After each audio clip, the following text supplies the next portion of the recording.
네, 간밤 달러화 강세 그리고 국채 수익률의 상승 오늘 장의 하락으로 이어집니다. 현선물 모두 외국인 팔고 있는 모습 지금까지 이어집니다. 투자의 기술 알아보겠습니다. 마제스터 전문가입니다. 안녕하세요. 예, 안녕하세요. 네, 2250에서 여지없이 시장 쉬어갑니다. 이번에도 마찬가지입니다. 두 차례 시도였는데 다시 또 쉬어가는 모습입니다. 투자의 기술 한번 발휘해 볼게요. 어떤 내용들 봐야 될까요? 예, 자, 오늘은 이제 FOMC 환율 포인트를 봐야 되는데, 자, 오늘 이제 영국의 CPI가 발표를 했죠. 그래서 앞으로 이제 금리 동향들이 상당히 중요하고 시장에서도 인지를 하고 있는 상황인데, 자, 우리가 이제 그림을 보면서 제가 한번 말씀을 좀 드리도록 하겠습니다. 자, 오늘 영국 CPI가 10.1을 발표를 했어요. 그러니까 우리가 이 정점에 대한 그 기대, 이렇게 봐야 되겠죠. 근데 영국은 다시 이 정점보다도 물가 상승률이 더 올라오면 어떻게 할까라는 우려감이 지금 시장에 있는 상황이고요. 유럽도 한번 보겠습니다. 유럽을 보게 되면 꾸준히 이제 물가 상승률이 지난 9.1에서 9.9%까지 올라와 있습니다. 이게 상당히 좀 심각한 수준이다라고 이제 우리가 좀 판단하고 있는 상황이고, 그러면 상대적으로 이제 미국 CPI를 보게 되면 미국은 이미 좀 정점을 찍었죠. 9.1로 정점을 찍고 이번에 8.2를 발표를 했지만 기대 인플레이션에 대한 그 우려감이 또 시장에 또 발목을 잡고 있는 상황입니다. 그러면 이 모든 것이 FOMC로 이제 집중을 하는데, 이 국내 시장 쪽에서의 이제 포인트를 좀 보게 되면, 자, 우리 국내 CPI가 5.6이에요. 상대적으로 보면 영국과 유럽과 유럽에 비한 물가 상승률이 좀 낮죠, 그죠? 근데 우리가 중요한 포인트는 각국의 이제 통화가 약세가 진행이 되다 보니까 이게 시장에 수급이 유입되지 않는 상황이 좀 전개가 되고 있습니다. 자, 그러면 달러 인덱스의 지표를 봐야 되는데, 제가 이 시간을 통해서 계속 말씀을 좀 드렸지만, 자, 달러 인덱스의 추세를 보게 되면, 자, 중장기적인 추세가 계속 우상향으로 가고 있습니다. 자, 오늘 현재도 112.8을 기록하고 있는 상황이거든요. 그러면 우리가 달러의 어떤 그 강세 기조가 좀 이어지고 있기 때문에 상대적으로 각국의 통화 약세가 좀 진행이 되고 있는 상황이 보여지고, 이게 수급으로 연결이 되지 않는 상황이에요. 자, 무슨 얘기냐면, 자, 달러 파운드를 보세요. 달러 파운드가 자, 여기 달러 파운드를 보시면 1.13이에요. 이제 바닥은 찍는 모습이 보이지만, 자, 파운드 약세가 계속 이어지고 있는 상황이고요. 그리고 달러 유로를 보게 되면 0.98입니다.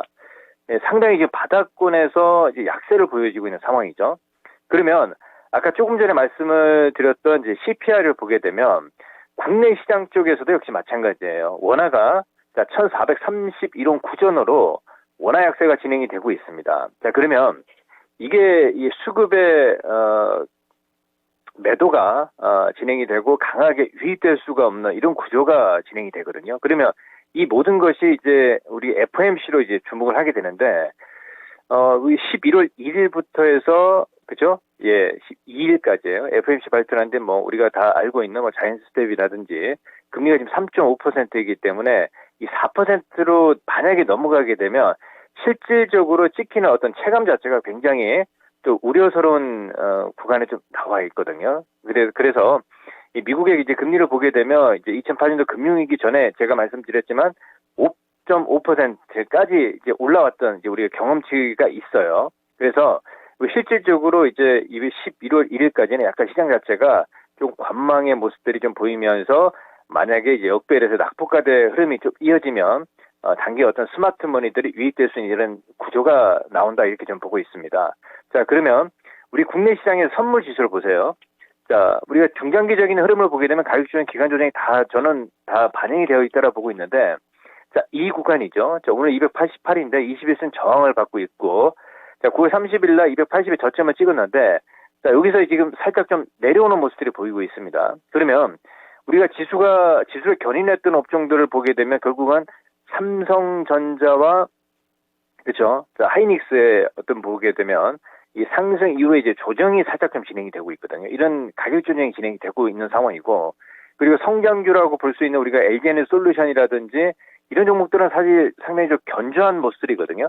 근데 견조한 모습들이 나타나는데, 이게 N자형으로 치고 가는 모습들보다도 약간 또 삼성전자, 하이닉스가 조정이 나오면 가격 조정이죠. 박스권이라고 보시고 LG에너솔루션이라든지 LG화학이라든지 이러한 종목군들이 단기 바닥권 대비해서는 또 이제 저점 대비해서 수익률이 한 10% 전후의 수익률이 나오고 있는 상황이거든요.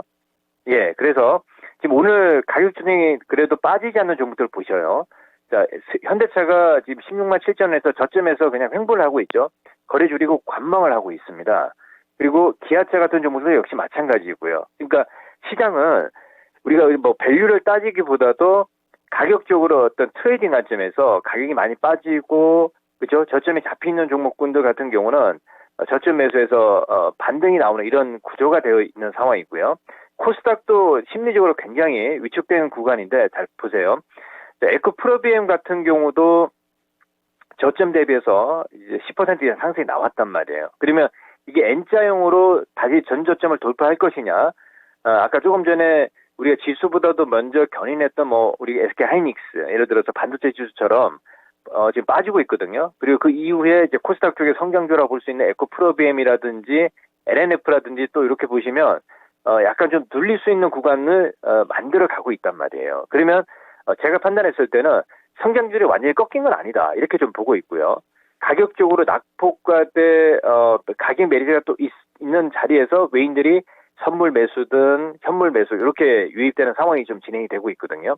그러면 제가 이제 말씀드리고 싶은 얘기는 기조적으로 우리가 FOMC라든지 큰 어떤 포인트는 금리 결정에 따라서 이제 물가를 잡아야 되는 이런 구조가 내년까지도 계속 있는 상황이기 때문에 국내적으로 이제 자체적으로 트레이딩을 해야 된다는 얘기가 이제 나온다는 얘기거든요. 그래서 그 안에서 이제 테마가 움직이고 이런 모습이 나타나는데, 자, 지난 화요일에 이제 말씀을 좀 드렸던 뭐 카카오라든지 네이버라든지 네이버도 이게 강하게 바로 올라올 수는 없잖아요. 시청자 여러분들.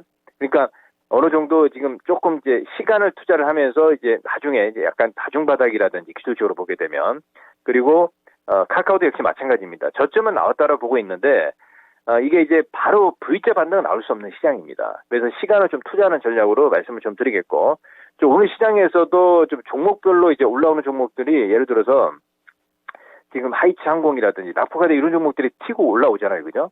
물론 이제 대웅주는 아니죠. 아니지만 그리고 네온테크라든지 낙폭화되거든요, 이게. 그리고 이제 동신건설이라든지 약간 테마로 좀 볼 수가 있겠죠, 그죠?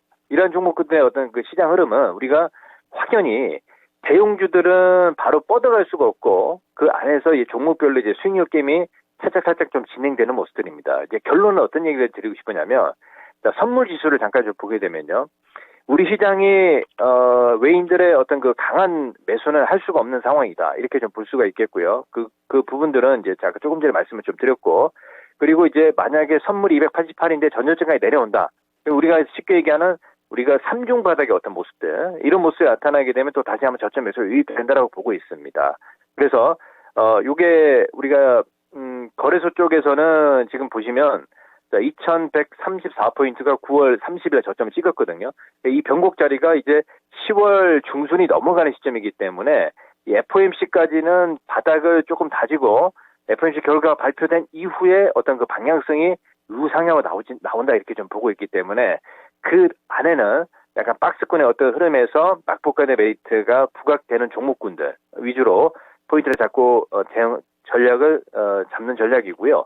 코스닥 쪽에서는 심리적으로 약간 좀 위축되어 있어요. 오늘 기관 메인들의 소폭 매도가 좀 진행이 되고 있는데 21선의 저항이거든요. 이게 뭐 이렇게도 숄드로 잡고 올라올지 이건 우리가 앞으로 한 일주일 정도 이제 오늘 목요일 내일 금요일 다음 주 초반까지 어떤 그 흐름이 나온다라고 보고 있기 때문에 지금 시장에서 저는 역시 마찬가지입니다. 여기서는 도망갈 자리는 아니다. 제가 지금 2008년도 금융위기처럼 급락이 나오는 시점이 여기가 아니다라고 좀 보고 있습니다. 그래서 일단 일정 부분 이 반등의 장이다라는 얘기를 좀 분명히 좀 해드리고 있거든요. 예, 그래서 반등이 올해 지금 10월 중순 이후부터 해서 내년 초까지는 저는 나온다라고 보고 있습니다. 그 안에 우리가 잘 매매하는 전략이고 지금은 FOMC 그리고 환율의 동향들을 면밀하게 좀 체크한 전략 말씀을 좀 드리겠습니다. 네, 알겠습니다. 지금 시장의 관전 포인트 FOMC와 환율 짚어주셨고요. 내년 초까지의 완만한 또 어떤 지수의 반등, 그 안에 변동성 분명히 클 겁니다. 그런데 그 반등의 긴 그림의 움직임을 보면서 시장 대응하자라면서 카카오그룹주 같은 좀 투자 심리가 최악인 쪽에 대해서 또 전략을 세워주고 계십니다. 투자의 기술, 오늘 마제스터 전문가였습니다. 고맙습니다. 예, 감사합니다. 네, 잘 들었습니다. 자, 오늘 뭐 이런 환율 약세 우리나라만의 문제가 아니고 일본도 참 극심한데 일본에서 상반기 무역 적자 발표가 나왔습니다. 무역 적자가 엔화 약세와 원자재 에너지 가격의 상승으로 인해서 11조 75억엔, 우리 돈으로 105조 4,900억 원이 집계되면서 1979년 이후의 최고이기 때문에 이게 이때부터 기록이 있었기 때문에 사상 최대의 무역 적자가 나왔습니다. 그리고 내부적으로는 이제 이 건설 PF 관련해서 뭔가 도화선이 될 수 있을까, 경기 침체나 어떤 위기의 도화선이 될 수 있을지 긴장감은 높아집니다. 롯데건설의 유상증자 2천억 원 규모가 나왔고요. 그리고 주목하실 변수가 바로 레고랜드 부동산 PF인데요. 강원도 레고랜드 부동산 PF 자산 유동화 증권 사태가 앞으로 소형, 중형 건설사로 또 유동성 부담으로 이어질지도 계속 관전해 보셔야 되겠습니다. 지금까지 투자 판단에 도움드릴 수 있는 내용들 확인해 봤고요. 다만 주가의 상승과 하락을 보장하지 않는다는 점 유의하시면서 투자해 나가시면 좋겠습니다. 열린 시장 상한가를 잡아라. 여기까지입니다. 고맙습니다.